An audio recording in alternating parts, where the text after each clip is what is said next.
اب بتائیے مدد کا کے لیے درکار تھی؟ مدد تھی ان کے مشن کے لیے. مشن دو حصوں میں تھا. اس کو جانیے. آج کچھ علمی باتیں آ رہی ہیں. حضور کے مشن کے دو حصے، ایک ابتدائی جو تمام انبیاء اور رسول کا تھا، ایک تکمیلی جو صرف محمد کا صلی اللہ علیہ وسلم. ابتدائی کیا ہے؟ اللہ کی طرف دعوت، تبلیغ. جو دعوت قبول کر لیں ان کے لیے بشارت، بشیر کہ تمہارے لیے آخرت میں جنت ہے، نعمتیں ہیں. رد کر دیں ان کے لیے نذیر، خبردار کرنے والے، جہنم کے لیے تیاری کر لو. داعی اللہ، اللہ کی طرف بلانے والے. سراجا منیرا، روشنی کے چراغ.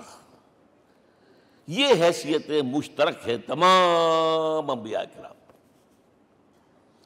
تمام انبیاء بشیر بھی تھے، نذیر بھی تھے، داعی بھی تھے، سراج منیر بھی تھے. اگرچہ ان تمام حیثیتوں میں بھی حضور کا سب سے اونچا مقام علیحدہ نمایاں ہے، لیکن حیثیتیں بنیادی طور پر مشترک. ایک حیثیت تکمیلی، اور وہ کیا ہے؟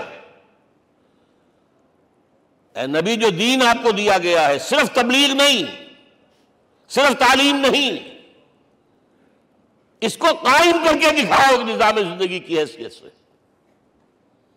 3 مرتبہ قرآن میں یہ الفاظ حضور کے لیے آئے ہیں. هو الذی ارسل رسولہ بالہدی ودین الحق لیظہرہ علی الدین کلہ. 3 دفعہ سورہ توبہ میں یہ الفاظ آئے، سورہ صف میں یہ الفاظ آئے، سورہ فتح میں یہ الفاظ آئے. وہی اللہ جس نے بھیجا ہے اپنے رسول کو صلی اللہ علیہ وسلم. الہدا، قرآن حکیم، ہدایت کاملہ، اور نمبر 2 دین حق. یہ 2 چیزیں دے کر بھیجا. کس لیے؟ تاکہ اس دین کو غالب کرے پورے نظام زندگی پر. یہ معاملہ ذرا سوچئے. اور یہ حضور کے لیے 3 دفعہ، اور کسی اور نبی کے لیے 1 دفعہ بھی نہیں. قرآن مجید کے اس نقطے کو ذہن نشین کر لیجیے.